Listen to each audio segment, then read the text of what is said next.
And it was so bad, not for him, but for Xavier, that the lady who was in charge of prosecuting it actually criticized the school for the handling of this kid and how they destroyed this kid's reputation, because there was this the way they handled it. They had like a what do I want to call it?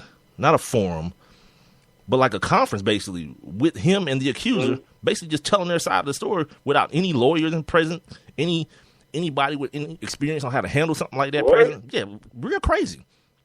But anyway, the prosecutor's office told him, don't do this. We're going to investigate. Let us do our investigation. Xavier, the school, decided not to do that. But after the investigation, they found a lot of holes in the story, a lot of untruths that were told. But by that time, they had already, first of all, basically told everyone this kid was a rapist, and then 2, expelled him from school. Okay, needless to say, he obviously transferred now to Kansas. That plus the fact he sued Xavier, and they settled out of court, obviously, because they was wrong. But on top, because here's the thing about that kind of stuff. You can't unring that bell.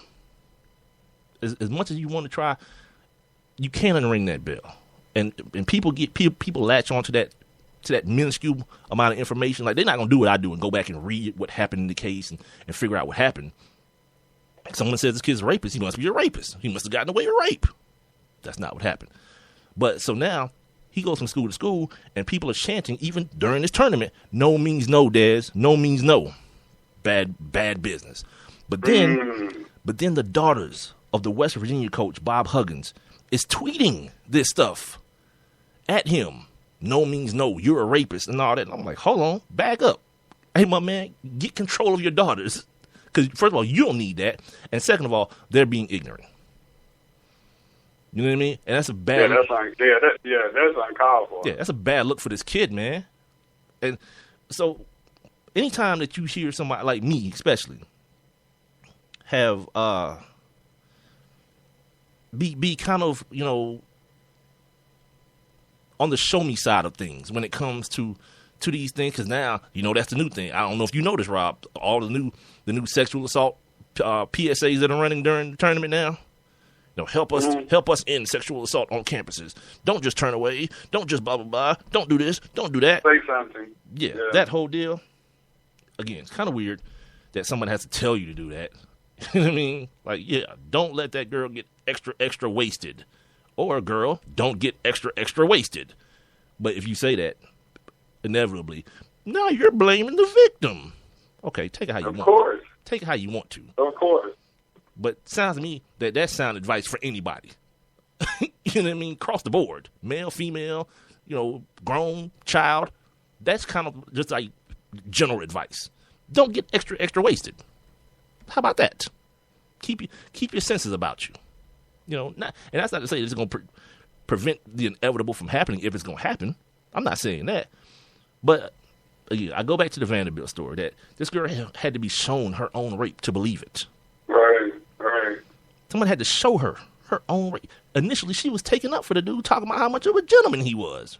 Really now? Yeah, things in the game didn't change.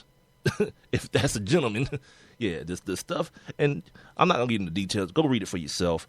But just go and see what happened in that Vanderbilt case. You understand that no gentlemanly acts were done throughout that whole night at all by anybody involved. That's why those kids are in the pokey now. They're with the Booty Warrior. And two, you guys hear me mention the Booty Warrior all the time. Just Google it. Did you know the Booty Warrior was on Boondocks, another show that I feel like I know. I feel like it's very, very, very ignorant. And I just don't know when it comes on. Like if I catch it, I've only seen it like twice because it happens to be on as I'm flipping by. I feel like it's very ignorant and right up my alley, but I just don't know when it comes on. But yeah, somebody told me that the Booty Warrior, they did the episode on the Booty Warrior on the Boondocks. So I think that's kind of hype. I think it's scared straight the way everybody is. Just the other person and everybody else be showing pictures of. The dude, he cocked his head to the side. Have you seen this? What? Like, I can't think of what the dude called himself, but it's like they have memes and everything him talking to this young boy when they, how they bring him to the prison. Oh, when he was telling like, the dude to comb his chest hair? Yeah, he was like, I've been waiting on you. Yeah. You know what I'm saying? He was like, I heard about you, and then he like cocked his head to the side. Yeah, dude. Anyway, you got to see the video. I'll send it to you. The Scared Straight stuff is real. That's the new Voodoo Warrior. Like, yeah, one night I got like caught up in Scared Straight. It was like 4:00 in the morning before I turned around. They had back-to-back episodes. I was like just watching it like, oh, this is terrible. Yeah, I love freedom, by the way. Love it. Nothing feels better on my skin than freedom. What else happened? Oh, Bob Ryan wrote an article as well about the corruption going on in the NCAA as far as, he kind of, the backdrop to the whole thing was the Jim Boeheim thing. And he said some very, very interesting things that I was wondering about, but I didn't know. And then I got lazy and didn't want to go look for myself. But luckily for me, people like Bob Ryan exist. So they can write about it, and then I can read about it and be like, yeah, but see, I was wondering about that. And lo and behold, it was true. So he's talking about, all this. How do I want to put this? The article comes off as though he feels as though there's being much to do about nothing when it comes to the Jim Boeheim thing and people kind of being on their high horses as it pertains to these sanctions that have been levied against Syracuse University and Jim Boeheim.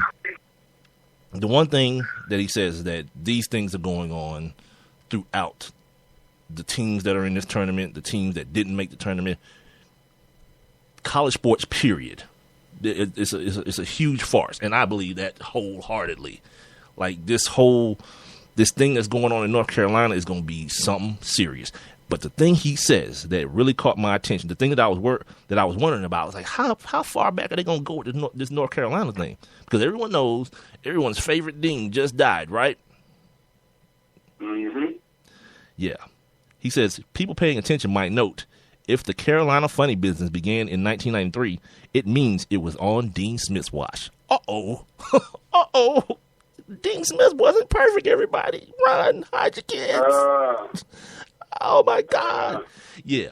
He's just like the rest of these damn basketball coaches. Oh, yeah. It's about them. You know the old saying, if you ain't cheating, you ain't trying. So, yeah.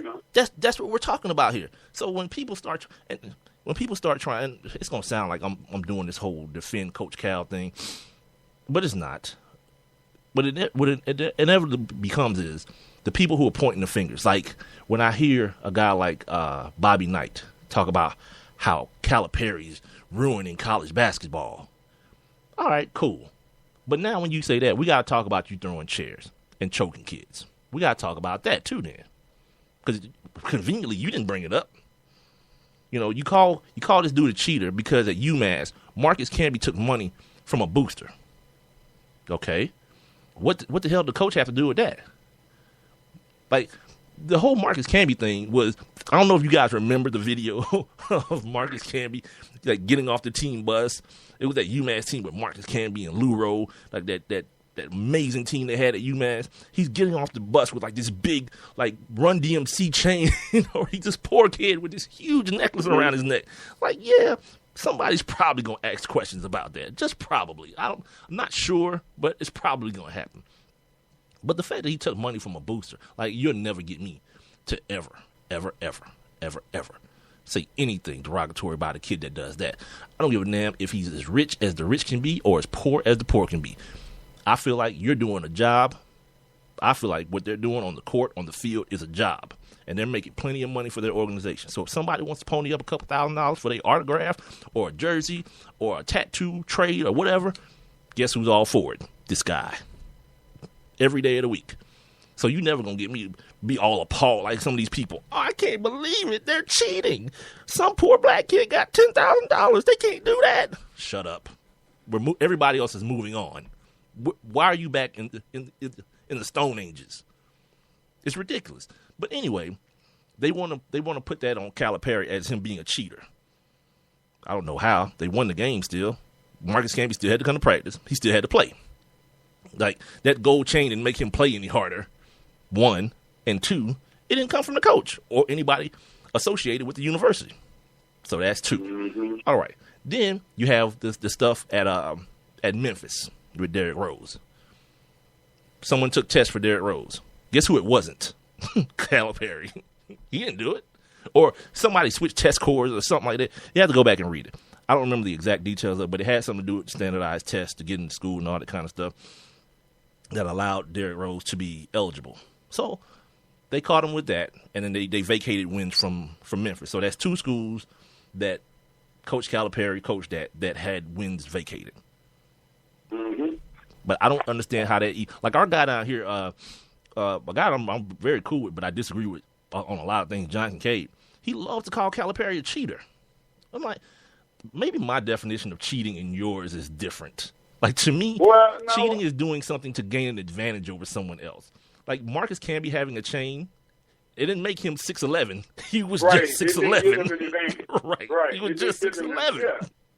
But whatever. You know, maybe we just kind of see things and agree to disagree or not. Whatever. It's cool.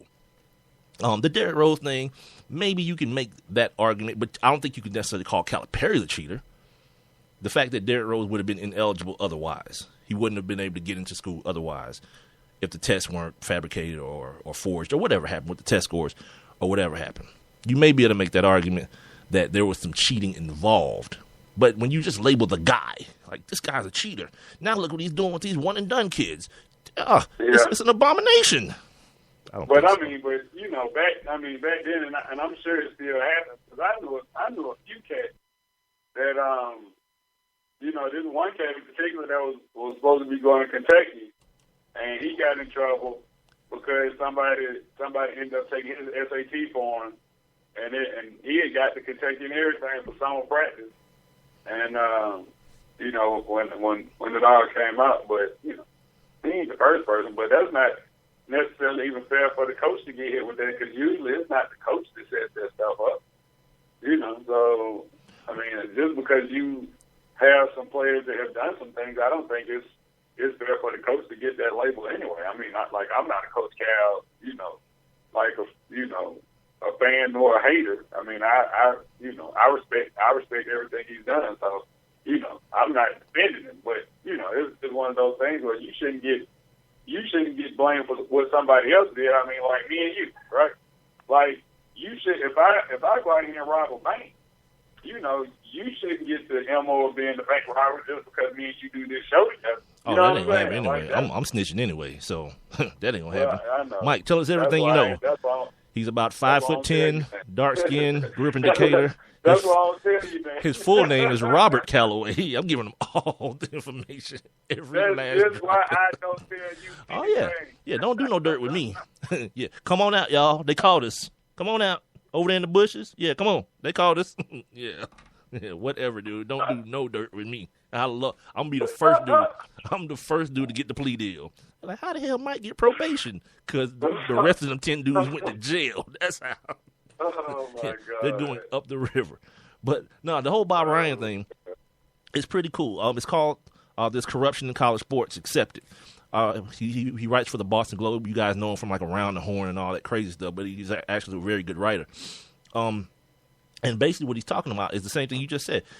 You know, everyone wants to, and see, this is kind of where I fall on both sides of an issue, and I hate being that way, but because so many of these coaches, they're so willing to take all the credit, like, yeah, look what I've done, but then when it's time to take all the blame, it's like, what you mean? I didn't know nothing. I ain't know nothing was going on. Come on, B. Come on, Joe Paterno. Come on, Jim Boeheim. You dudes are the kings of an empire, and you ain't know nothing? Now we got a problem. And so Bob Ryan is talking about the overall atmosphere that college sports, big-time college sports presents. We got about 30 seconds left in this hour. I think we've done enough on the NCAA for today. Got a couple little things that we can maybe hit in the next hour. Don't forget, this is the Sports Kings podcast, as heard on Spreaker.com. Make sure you tell a friend to tell a friend. Make sure you follow us, like us, friend us, all those things on Instagram, Facebook, and Twitter at Sports Kings Live. Also, send us an email from time to time, if I can get it out in English, at sportskingslive@gmail.com, or if you know anyone who'd like to sponsor an hour or two or all hours of the show, do that as well. We'll be right back with hour number 2.